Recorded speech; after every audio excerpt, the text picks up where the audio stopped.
Hey guys, it's Khalees again. I'm really getting into and starting to enjoy doing these commentary videos on social issues and things that we overlook in society that I feel like need to be discussed more.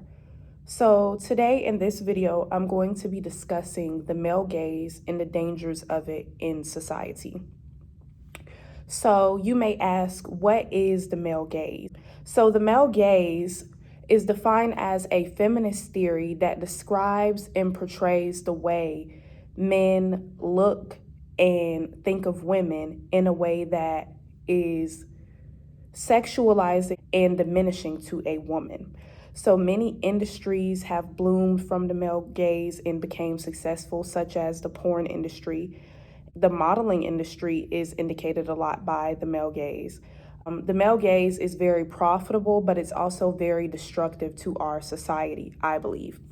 And there are many ways that the male gaze is destructive to our society. I would have to say one way, it has led to sexual harassment and it has led to unfair treatment and the idea of seeing women as objects and only a value for their beauty. I wrote down in my little notepad some points that I'm going to discuss in this video today. So there are 3 points that I want to address dealing with the dangers of the male gaze in society. The first one is going to be the male gaze, the beauty and the cosmetic industry. The second point is going to be the male gaze in the workplace. And the third is going to be the male gaze on the impact of young girls. These are all the ways the male gaze is destructive to society as a whole. And I'm pretty sure there are plenty of other ways it's destructive to society, but these are just a few that I could think of off the top of my head. So first, I want to start off saying that everyone is a victim to the male gaze, men and women. We all are. We all feel like our looks are important. We all feel like a woman's looks are important. A lot of women, a lot of times we base our value or we base how people are going to treat us or view us based on our looks. Me, for one, I don't really feel my best or feel like I'm putting my best foot forward if I don't look a certain way. But that shouldn't be the case. But like I said, it's all because of the male gaze and how it's implemented in society that we look at, our physical appearance in that light. So first, let's start with the male gaze in the beauty industry, the beauty and the cosmetic industry. So, for a long time, especially in westernized society, it was considered beautiful to have the lightest of skin, the straightest of hair, and the most petite body form you could have. Now, that idea has been dangerous in so many ways because, only a certain or a limited amount of people actually look that way. So it's very diminishing and harmful to other women, especially women, seeking beauty products and cosmetic products and wanting to obtain a position in the beauty industry. And it has also led to, women of darker skin tones and minority communities bleaching their skin, which is very harmful. It's led to perming of hair, which is very harmful, putting chemicals inside of your head. In the African American community. It's also led to eating disorders such as anorexia, bulimia, not taking care of yourself and not forming healthy eating habits because you want to fit into a certain box. And, in westernized society, especially in American culture, these beauty standards are slowly changing over time, but they're still detrimental to this day. It's still considered beautiful to have the lightest of skin. I would say, in my opinion, in westernized society, Eurocentric features are becoming less of the norm and the standard of beauty, but it's still very prevalent. Let's also talk about in the cosmetic industry, specifically makeup. For a long time, women of darker complexions had an issue finding makeup and even skincare products catered to their skin, such as sunscreen, maybe facial creams and cleansers. It really plays a big role in the beauty industry, and I may come back to that. But for now, let's move on to the male gaze in the workplace. And also, I need to point out that the male gaze was created by Eurocentric male ideologies. So that is why it's considered the male gaze, and it's destructive because it was implemented by a group of people that wanted to seclude and sexualize one group of women from other groups of women. But it's not just, and this is not to say that all men see women in the light of the male gaze. It's just to say that it's still very prevalent in society. It's a hazardous part of society that we need to focus on. So next I'm going to get into the male gaze in the workplace. So in the workplace, especially a big one is sexual harassment. The male gaze in the workplace, it not only describes how women are treated in the workplace, but how they present themselves in the workplace. Women are expected to wear sometimes uncomfortable shoe wear like high heels or uncomfortable clothing that they may not want to wear. And it deals with professionalism with women.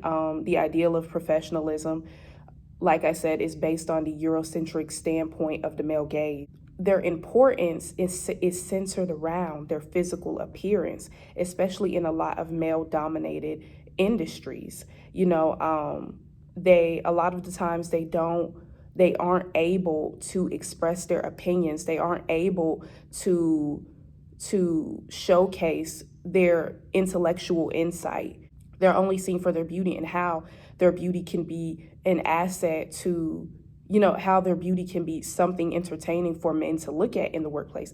And this is why I also say pretty privilege is not a good thing. A lot of women, a lot of people believe that pretty privilege is a great thing, but it's not. It's very detrimental to our society. A lot of the times women get hired or people get hired based off of pretty privilege, and this often leads to sexual harassment cases, or it leads to people not taking their opinions and their work seriously, and their only contribution to the workplace is their physical appearance. Now, next I want to, and I'll probably come back to that point, I'm just going off the top of my head here. But next is, which I feel is the most dangerous aspect of the male gaze in society, is the male gaze on the depiction of young girls, on how young girls think or view of themselves. So first I'm going to start by saying this also, social media is a big part of this, and it ties into the idea of the male gaze on young girls. So there are so many dangerous parts of the male gaze on young girls. For one, a lot of the times with the male gaze, younger girls, especially very young girls, minor young girls, are sexualized at a young age by older men who see them in a specific light.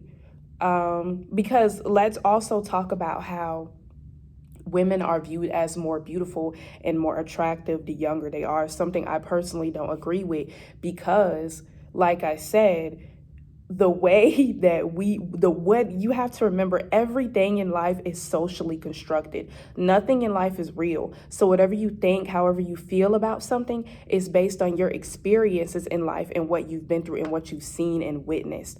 So I say that to say what we consider attractive and what we consider beautiful is ultimately based off of what is popularized in society. Not all of it, because beauty is in the eye of the beholder, but a lot of it really has to deal with how other people view things in society. So I say that to say younger girls who get online and see women with the perfect body and they're extremely beautiful, they start to question their beauty as a young age. They haven't even blossomed into their full selves, but they start to question their looks. They want to make changes to their appearances at a young age, which is very harmful because you haven't even fully grown into yourself. That's why we get cases where 18, 19-year-old girls undergo cosmetic surgery such as Botox, or implementing plastic and collagen into their body parts. And a lot of times those younger girls don't even understand that the women that they see on social media That's not actually what a lot of those women look like. A lot of the times their pictures are photoshopped and pre-edited. A lot of the times they have undergone surgeries.